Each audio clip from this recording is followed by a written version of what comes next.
Good morning. Good morning. It's so good to see you all. Happy Valentine's, day after Valentine's, to everyone.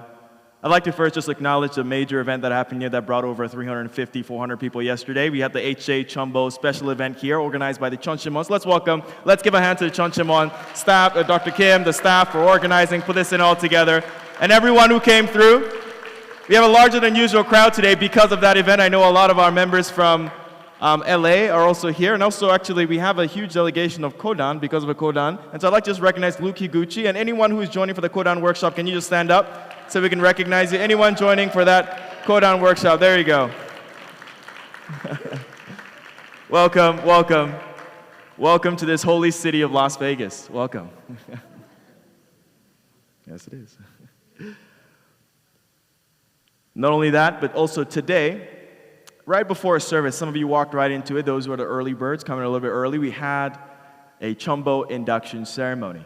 The Chumbo induction is the highest honor bestowed upon any one of our members to congratulate them for a job well done here on this earth by our true parents. And it's an induction into what true parents call the treasures of heaven. And so this time we had 4 couples from Las Vegas community. And I'd like to just welcome them. We have the Wilhelmers, if you can just stand up for us. We have the Dennis couple, please if you just stand up for us. We have the Gagne couple. We have Shingi's parents as well. So Shingi may be somewhere in here. But congratulations. Let's give them one big hand representing Las Vegas. Inducted into the Chumbo Hall of Fame. Congratulations. Congratulations.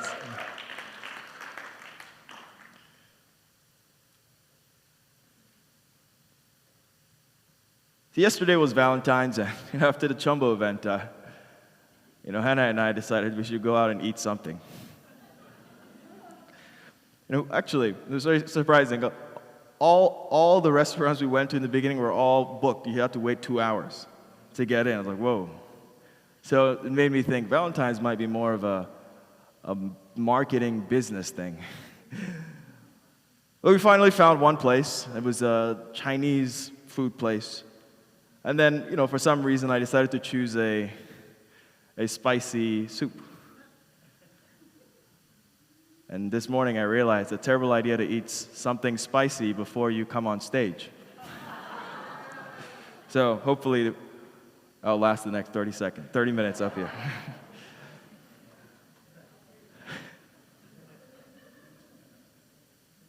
And today, I'll be talking about true love.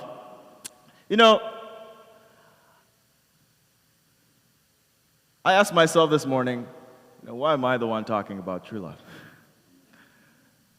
Do I really know what true love is? When I was single, I used to give a lot of advice to couples. It's so interesting. To my boss, to pretty much everybody, I would give advice. Back then I thought I was right. I thought I could see something they couldn't see. There was a famous quote meme on the internet that says, "You give advice, great advice, but you're single. Why?" And then the answer was, "Because the coaches don't play." Anyways, most coaches have played before in the past, right? And so that's not a perfect analogy. But actually, this year will be our 3-year anniversary, Hannah and I, and actually,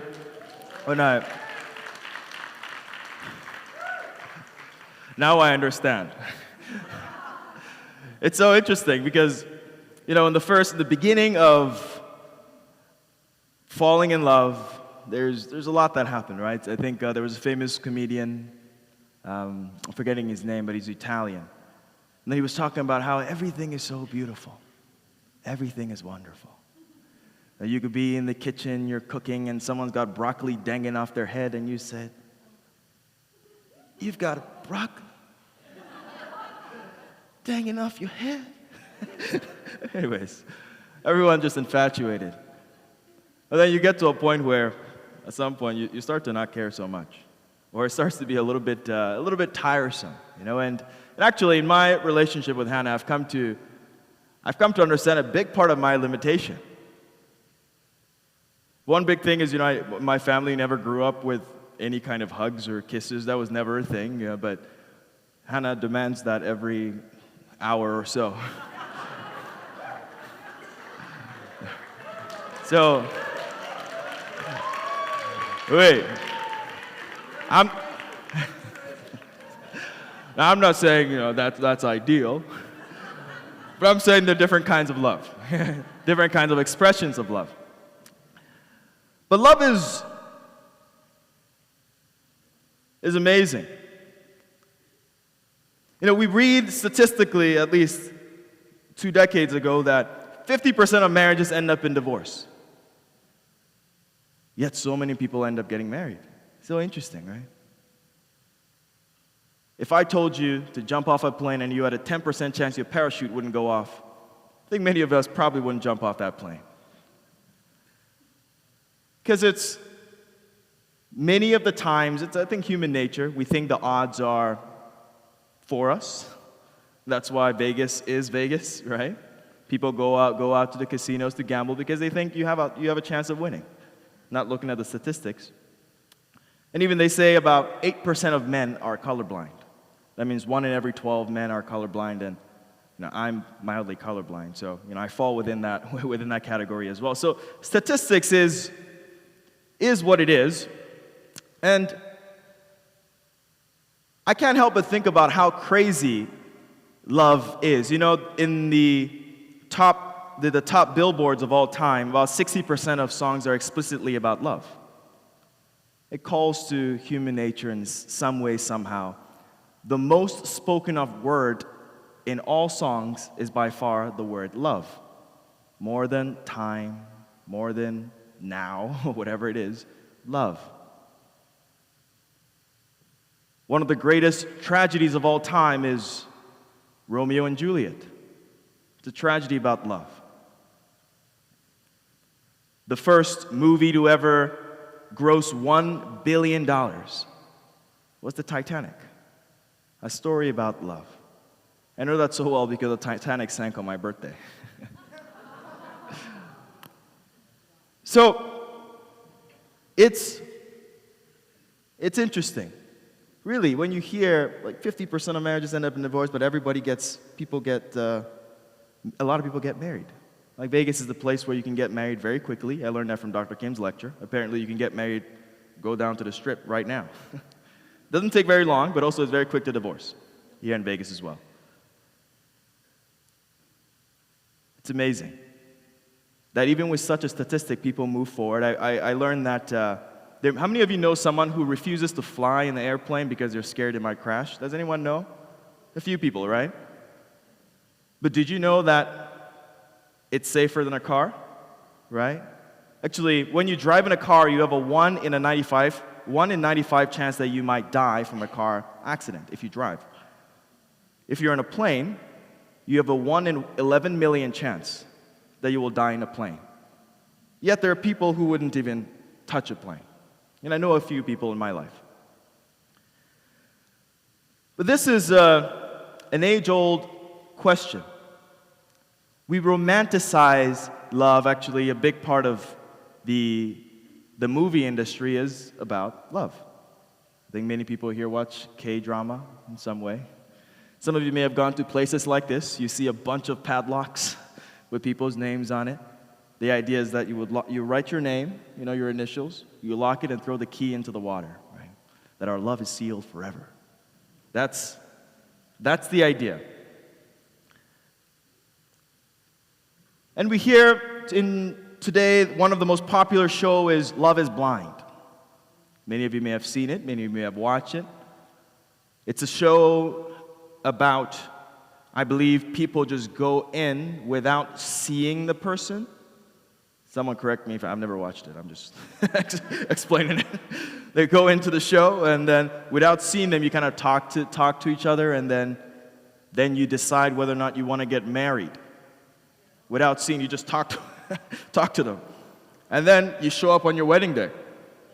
They made a whole show out of it. I think they're on season 8 or 9 or whatever it is. And then you show up on your wedding day, and then in that moment, you can decide whether or not you're going to get married or not. And there are people who are still married from that show, right?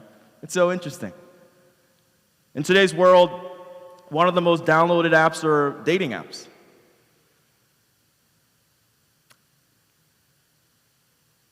And we sing about love all the time. See, if you think about some of your favorite songs, it's probably about love. There's a song that goes, some say love, it is a river that drowns the tender reed. What does that even mean? I don't know what that means, but that's a hit song.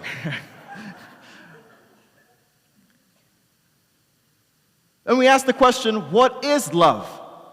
What is love? Because everyone's trying to find love, but we don't know what it is. We don't know where to go. We don't know what to look for. When I was younger, there was a song, a very popular song that says, what is love? Baby, don't hurt me. Don't hurt me. That's what follows after what is love. It's amazing how the songs that we sing, the songs that we hear are very toxic. Everyone's trying to figure out what love is.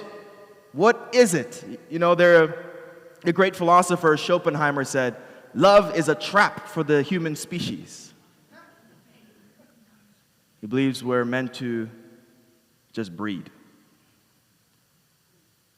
Aristotle said, love is one soul in two bodies. So, this is a topic that has come up generations after generation, millennia after millennia. Aristotle was around over 2,000 years ago, and we still talk about him today. We still talk about these things today. It's something that was everlasting. And so why is it so important? Why is it that we sing songs about this, we write poems about this, people go to war about it, people kill themselves over this? Why is that? We'd like to first talk about some avenues through which we've tried to define love. Some of you may have read the book. How many have read The 5 Love Languages? Right? Very, very popular book. Actually, it sold over 20 million copies. 5 Love Languages is words of affirmation. As in, do you receive love by hearing words of affirmation? And then there's what? Physical touch. People who really love physical touch. You have, help me out here. Quality time. Quality time. Yeah, you like spending time with people. You have acts of service. Act of service is a big one. And you have gifts, right? And so it tries to define peace and what do people value more? How do people feel love? That's it's a very interesting book in contemporary society, and it's quite helpful for a lot of people. And some of you may or may not know that actually your love languages are supposed to change over time. Because the reality is, sometimes our love languages develop from lack. When you don't have enough of something, then that becomes your love language. If your husband, if you didn't care about active service, and then you got married and your husband never washed the dishes,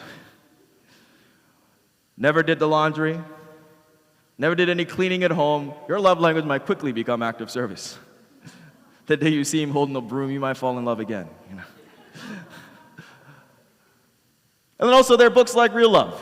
It tries to explain what is love, what is real love. And it's appealing. Millions of people are reading the books, are going to seminars, trying to understand this. How is it that we can feel loved?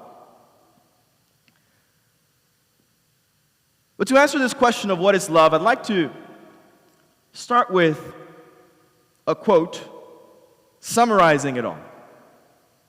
This is a quote from Father Reverend Sun Myung Moon in the Chon Sung Gyeon, book 3, chapter 1. He says, true love is the impulse to give. It is the nature of giving and giving again. It is a love that gives and forget that it is given because it does not remember having given. It can continue to give infinitely. It is not a love that calculates how much was given and how much should be returned. True love is a love that gives completely and then forgets, like God who created the universe, and forget how much energy He invested in it. This is an attribute of love that I believe most of us know. It's hard, right? To give and forget. It's hard to not have expectations. And I'll explain why in a second, but This is the same as said in the Bible. Love is to give, forget that you've given, and give again. We used to talk about that all the time when I was growing up. Give, forget that you've given, and give again. And it really resembles the heart of a parent. You know, in Dr. Compton's lectures, he gives an example, I believe, that father gave, about how, you know, we get to practice a part of this kind of love as a parent. He says, how would a child feel when they turn 18, the parents brought a ledger with a list of everything they ever bought for you, the diapers, your school pencils, or whatever it is, and then just give it to the child and say, now you owe me, and you have to pay me back, right? It's interesting. Most parents don't do that. It's so, in many sense of the word, you know, becoming a parent is a big avenue, is the greatest form of being able to practice the love of God. And so, give, forget you've given and give again. But what does it look like in terms of an attribute of living day to day? The Bible in 1 Corinthians 13, 4-8 says, love is patient. Love is kind. It does not envy. It does not boast. It is not proud. It does not dishonor others. It is not self-seeking. It is not easily angered. I have a problem with that. It keeps no records of wrong. It always protects, always trusts, always hopes, always perseveres. Love never fails. And I believe this is a very beautiful summary of the attributes of love. It says it keeps no record of wrongdoings. It protects, it trusts, it hopes. Our true parents have said that true love is absolute, unique, eternal, unchanging. So when thinking about this, a word that came to mind was love is enduring. And I believe that is indicative of actually many of you today. Right? Many of you may have been married or blessed together for 50 years, and they were probably very difficult times, very, very hard times. But the very nature of enduring through this is an attribute of love. It's a testament of it all. Even if you butt heads and you are at each other's throat all the time, if you can endure, we're getting there. We're getting there. In principle, we learn a lot about the 4 realms of heart. But why is this important? The first realm we learn about is the realm of the child. The child's responsibility is to learn to receive love and then to respond with appreciation, with filial piety. That's the responsibility of a child. So it's actually very difficult for a child to just give and give and give, because it's the stage where we learn to receive. This is fundamental. So if you feel like you love receiving love, it's because it's fundamental to our nature. In fact, we're all eternally children of God, right? We're all not just children of God, you're all eternally children to your parents as well. And so that is a very important stage, because if we can receive love at that stage and we can learn to respond to that with piety to our parents, and consequently what this trains us to do is to be able to have a relationship with God who loves us enduringly. That's the first stage. And then the second stage of that is siblings. You learn to love your brothers or your sisters. And why is this important? Well, one thing, most of your siblings don't really do much for you as your parents does, right? But it's a kind of a protected environment where you have to learn to live with someone else who is not just giving you everything you want, who is not giving you breast milk, who is not paying your school fees, who is not paying for the roof over your head. In fact, you have to learn to love someone who maybe punches you once in a while, right? It's preparation for the real world. That's what the world is like. And so if we don't learn how to love even our own siblings, a lot of children have a hard time in society. And the reality of that is, they say that if a child at the age of 6 does not learn, let me circle back a bit. I read a book by Jordan Peterson, and he said, in 12 Rules for Life, and one of the rules he says is, if you're a parent, do not let your child do something that will make you hate them. It was an interesting topic, and then he expatiated on it, and what he said was, if your child does something that angers you or makes you hate them, that child will be doing the same thing outside of home. And what happens is, if you as a parent are frustrated and angry, a lot of other people will reject them. And by the age of 6, if a child is rejected by their peers, cannot play with other children, what happens is it starts a huge cycle of isolation for the rest of their life. They start to feel unwanted. So this is very important, this relationship we have within our family, what we're meant to learn, how we're meant to grow. And then, of course, we get into the conjugal realm. The conjugal realm is the intimate realm. It's a realm where we get to practice pretty much all 4 realms of heart. It's a realm of exclusivity. It's a realm where we start to become one, leading up to the next stage of parenthood. And true parents are very clear. Parenthood is the ultimate realm of heart, because it resembles the heart of a parent. Because for many, it's very hard to just give and give unconditionally until you have a child. In fact, having a child forces you to have that kind of heart, right? And that is the stage before and where we're supposed to complete all of our love. And so it's very important that we understand this family structure.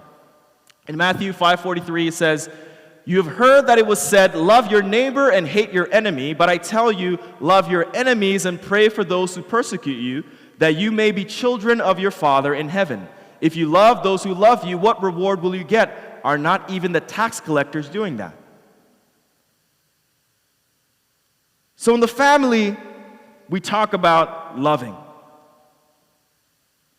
And our world is still so corrupt and so fallen, so much so that many of us can't even find peace within the family.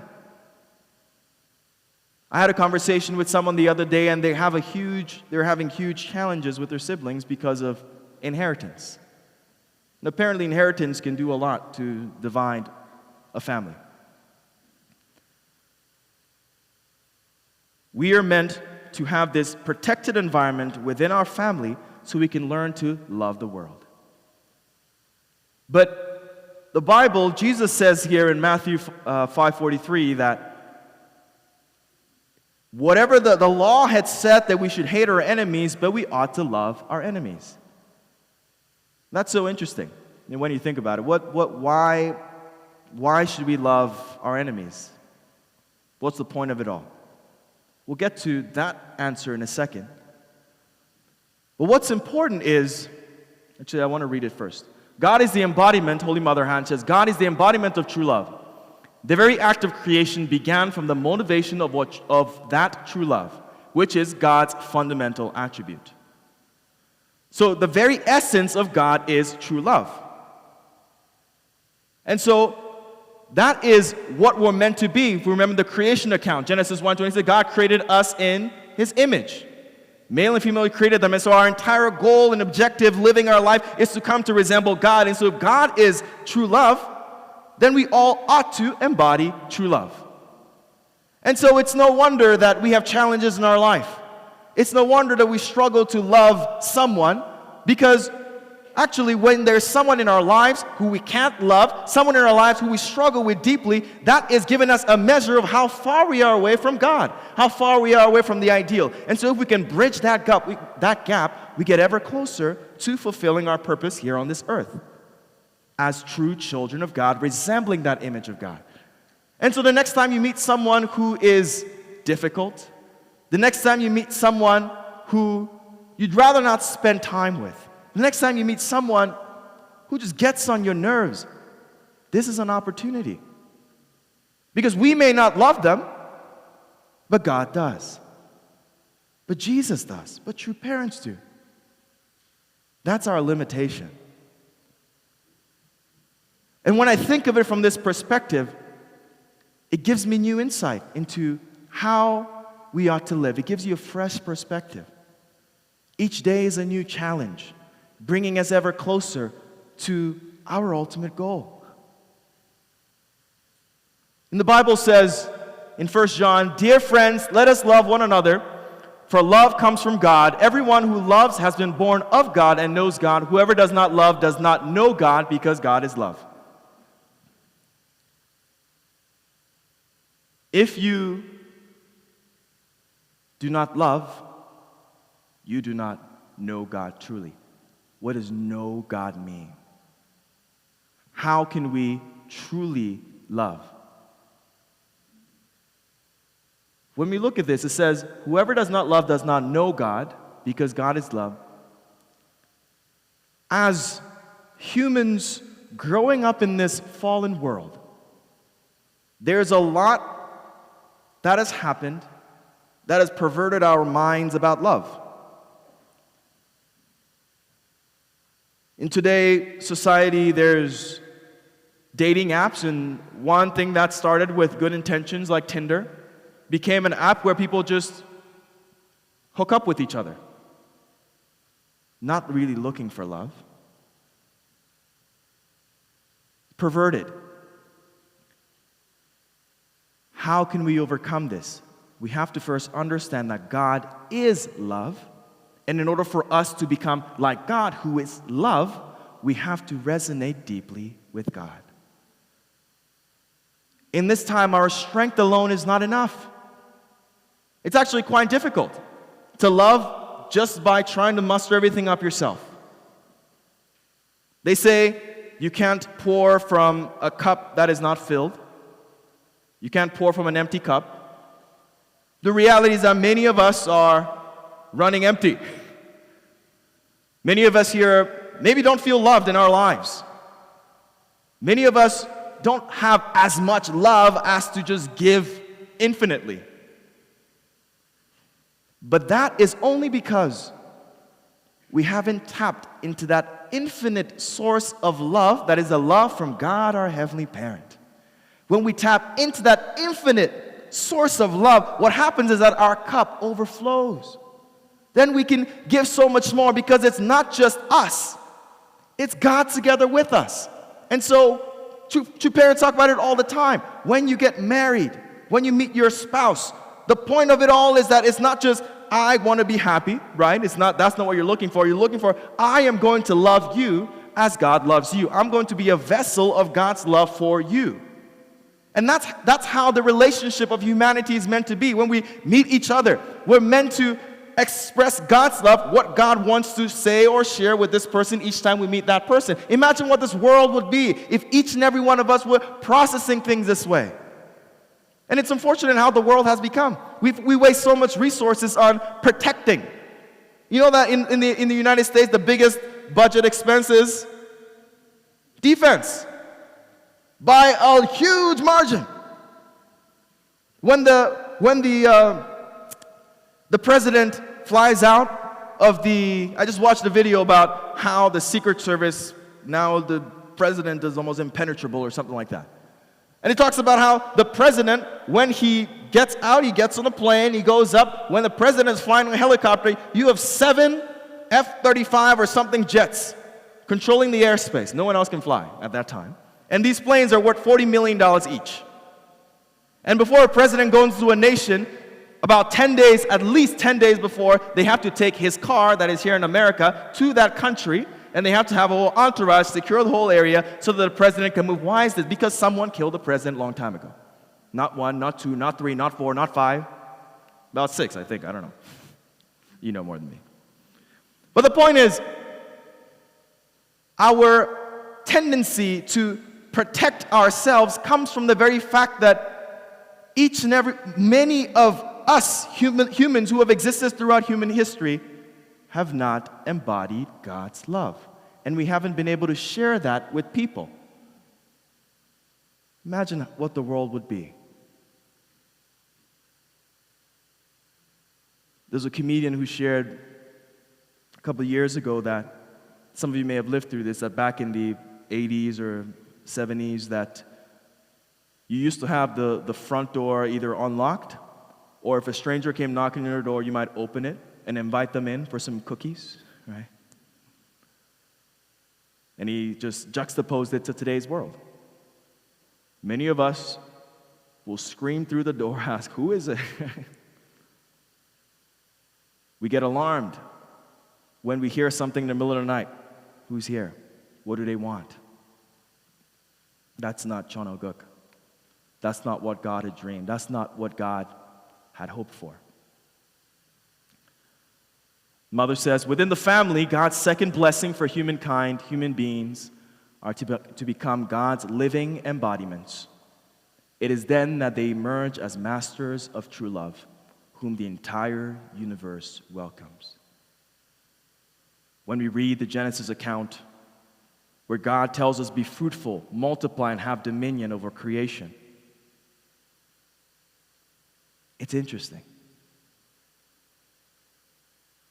For years, I thought dominion was just, we have to grow, and then when we grow, we take care of creation. But through studying the Bible and studying True Parents' words, what became very clear is actually, some of you may know in the Genesis account that God first told us to eat only plants, and then after Noah, God said we can eat animals, right? But a curse came with that aspect. He says, if you eat, now you can eat animals, but they will fear you for the rest of your life. So the relationship between humans and animals became a little bit more prey-predator relationship.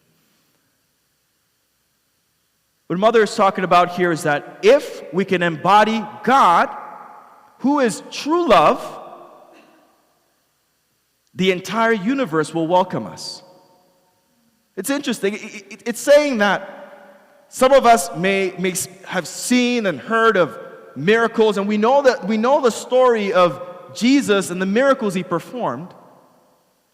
A man who could walk on water. How does that make sense?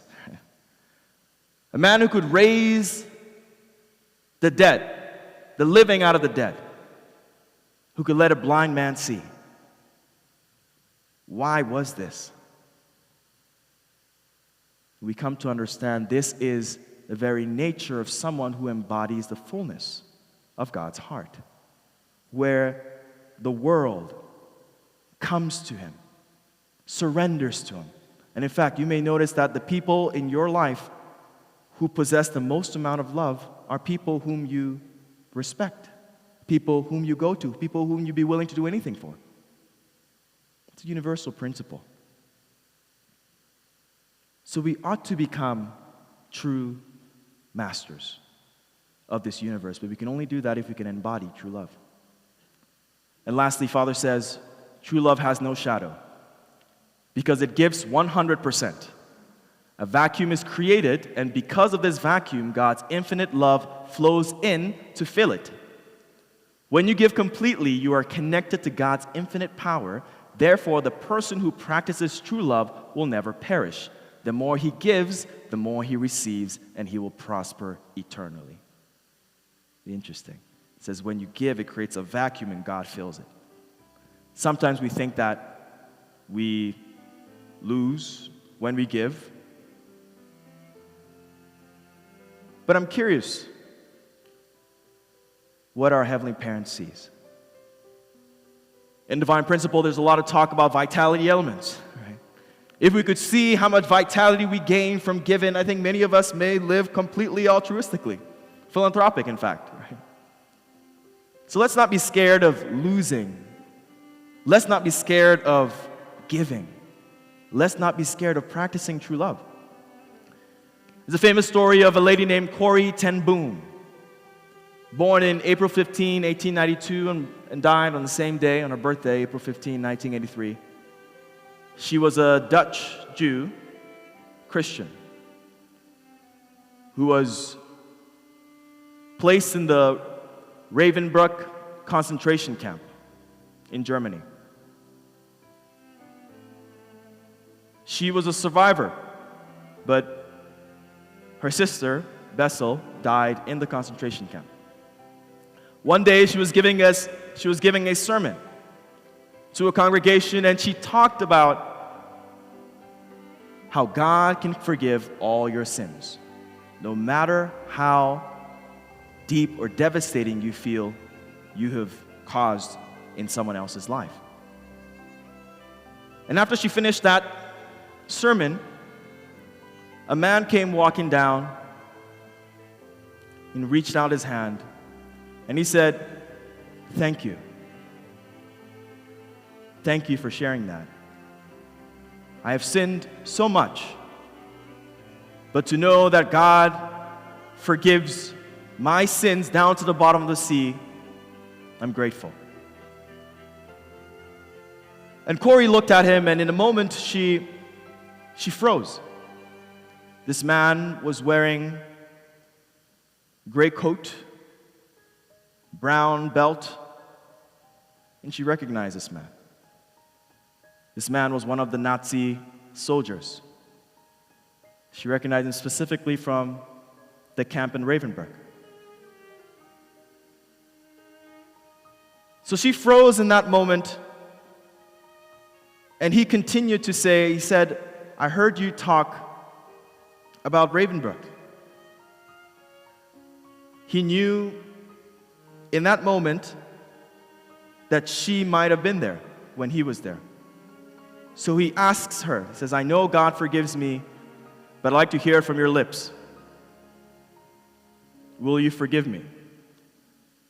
In that moment, Corey just froze.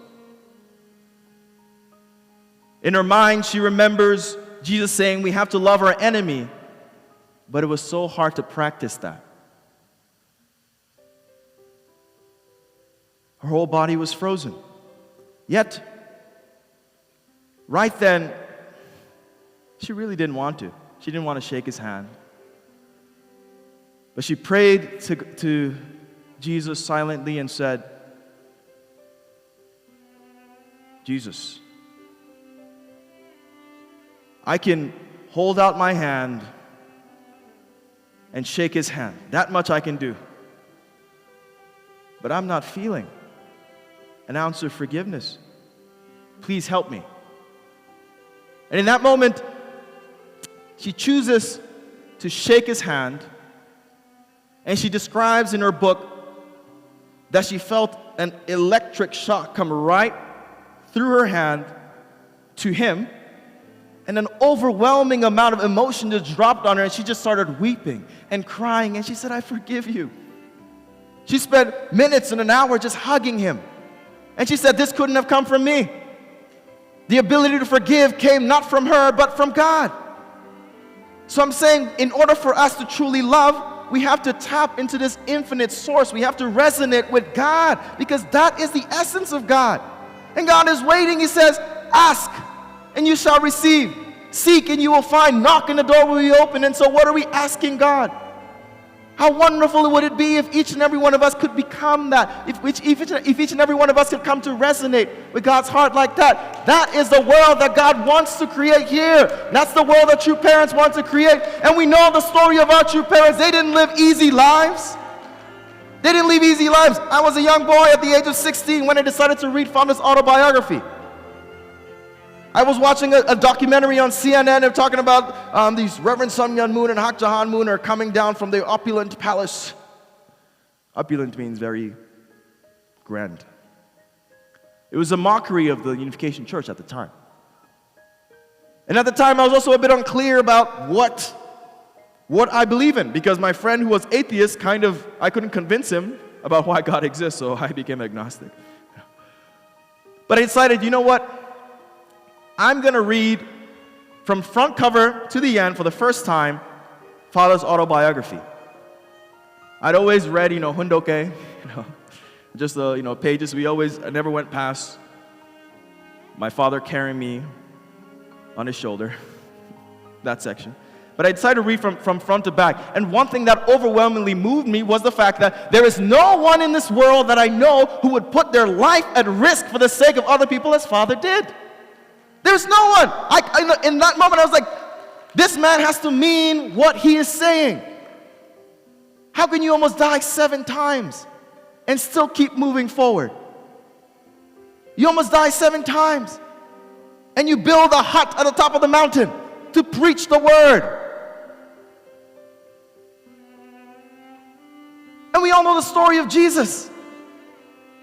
The man whom was called the King of Jerusalem, the King of Kings, walked into Jerusalem, was ushered in by a lot of people.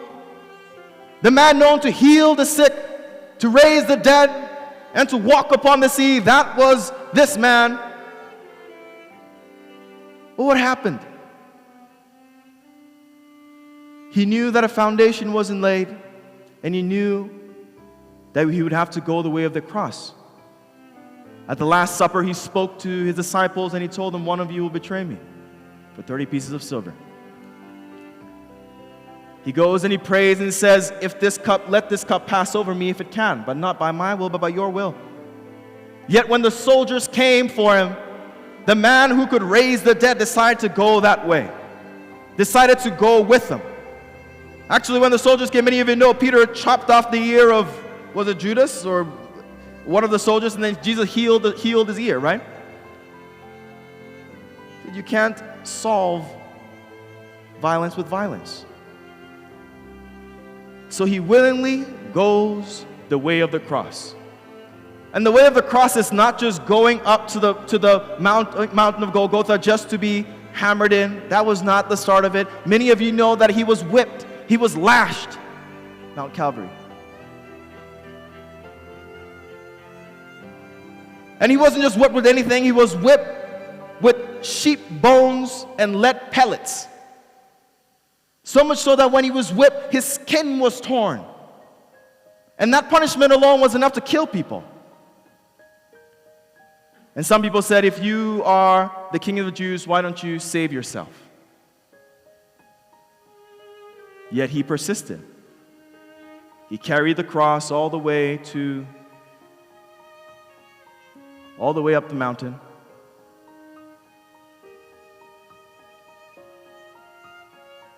And was nailed. And the Bible says he could have called on 12 legions of angels, 72,000 angels to come and to protect him in that moment, in that instant. But he said, no. Father, forgive them, for they know not what they do. In the act of the greatest love ever shown to mankind, he gave his life. He gave his life for you and for me. He gave his life so that we may have life and that we may come to learn what love truly is, what love truly means. So each day we wake up, each day we live, let's not forget the sacrifice of all who came before us so we could live today. The reason why we're still alive today is because God never gave up on us. Some of you have been together for over 50 years of marriage. God has watched humanity for thousands of years. Until today, He's still looking at each and every one of us, just yearning for us to understand his or her heart. Our Heavenly Parent wants us to be joyful, wants us to be happy. And that can only come about if we can start to practice the standard of love by resonating with our Heavenly Parent, by following the teachings of our true parents, of Jesus Christ. That's how we get there. And we all know that's what we want. So let's do our best today and tomorrow and into the future. And let's create this wonderful, beautiful kingdom of Chonoguk, where we can truly live together as brothers and sisters. We can truly live together as family. And we can show the world what true love really is, because the world is lost. Let's show them the answer that we found, the answer that's right in front of all of our faces, willing to do the hard thing. Because love in this world is not easy. Let's sacrifice. Let's do our best to live into tomorrow and to realize this dream. Thank you very much.